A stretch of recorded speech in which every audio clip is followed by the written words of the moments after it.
my name is Morgan and I'm from the South Overland Park campus and I volunteer at the 4-year-old classroom. We're so happy you're joining us today.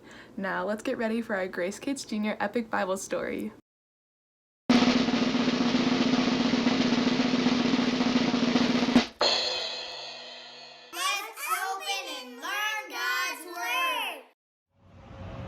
Hi Grace Kids Jr., it's Miss Kelsey. I'm the Grace Kids Director at South Overland Park. And we're going to do our memory verse together today. Are you ready? Okay, repeat after me. Our memory verse is found in Proverbs 3, 5, and 6. Good job. Trust in the Lord with all your heart and lean not on your own understanding. In all your ways, nice and big. Good job. Acknowledge him and he will make your path straight. Great job. Can we do it one more time? I think so too. Okay, really loud this time. Ready? Proverbs 3, 5, and 6. Trust in the Lord with all your heart and lean not on your own understanding. In all your ways, acknowledge him and he will make your path straight. Great job, guys.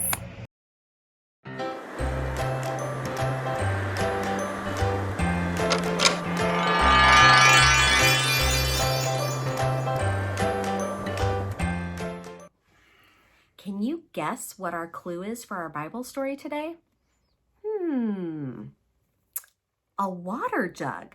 I wonder how a water jug will be part of our story today. Let's listen and find out. It's time for God's epic Bible story. Hi boys and girls, it's Miss Jamie from the Olathe campus. I'm so glad you're joining us today. If you watched our Bible story last weekend, we learned about God telling Abraham to sacrifice his only son. Does anybody remember the name of Abraham's son? Did you say Isaac? That's right. Abraham obeyed God, and just before he was about to sacrifice Isaac, the Lord stopped him and showed Abraham a ram that was caught in the bushes.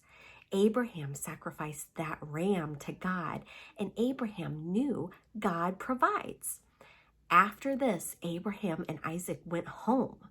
We're going to continue Isaac's story today with the help of some teeny tiny little friends.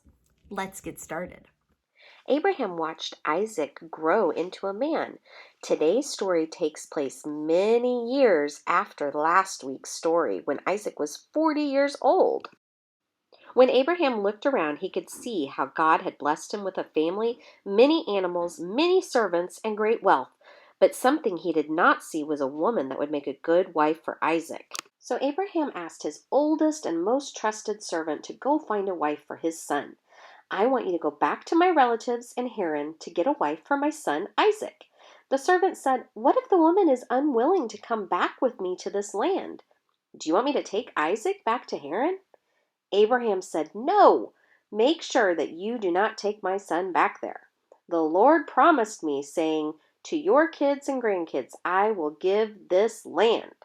Isaac needs to build his family here.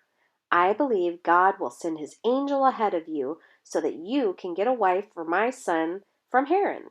If the woman is unwilling to come back with you, then you will be released from my order." The servant loaded 10 of Abraham's camels with all kinds of wedding gifts and set out for the town where Abraham's brother Nahor lived. The trip covered over 500 miles. When the servant arrived, he stopped outside the town and had his camels kneel down by a well. It was late afternoon, and since no one had water faucets or sinks in their homes, the girls in town had to go and get water from the well. So the servant saw all of the women from town coming to the well to get water. How would he find the right wife for Isaac? Have you been enjoying our story? I hope so. Well, what do you think that the servant should do?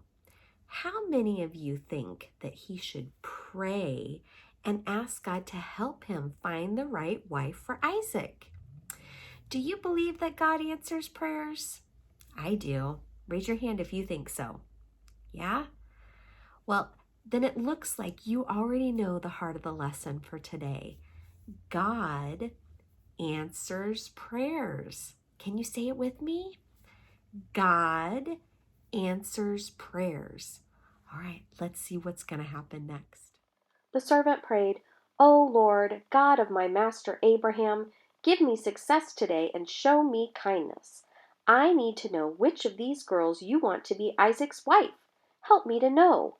When I ask for a drink of water, let the girl you choose say, 'Drink,' and I'll water your camels too." Before he finished praying, a girl named Rebecca came out with her water jar. She was single and very beautiful. She went to the well and filled her jar. Before she left, the servant approached Rebecca and asked her for a drink of water. Rebecca said, "Drink, my lord." Then she lowered her jar to give the man a drink. Next she said, "I'll water your camels too." Now this was very hard work because the water jar didn't hold very much water, and one camel can drink 35 gallons of water in 6 minutes. Remember, the servant had 10 camels. Rebecca must have worked for hours to give the camels a good drink. Does anyone remember what clue we're looking for in today's story? Was it the water jug? It looks like we found it. Yay! Now, what was the servant's prayer again? Did Rebecca offer to give the servant water and to water his camels too? Yes! Did God answer the servant's prayer and help him find the right girl? Yes, God answers prayer. Because of the prayer and Rebecca's willingness to water the camels, the servant knew she was the woman God wanted for Isaac's wife. The servant gave her some nice jewelry and asked if he could stay at her father's house for the night. Rebecca answered, "I am the granddaughter of Nahor, and we have room for you and your animals at my father's house." When the servant heard this, he bowed down and praised God for answering his prayer. Nahor was Abraham's brother. This was the very family he was supposed to find. He gathered the camels and went to Rebekah's brother's house. Once Rebekah met Isaac, they got married. Rebekah couldn't have children at first, so Isaac prayed, and God answered Isaac's prayer too. Rebekah became pregnant with twins. How exciting! We will learn more of this story next weekend. Come back and find out about the twins.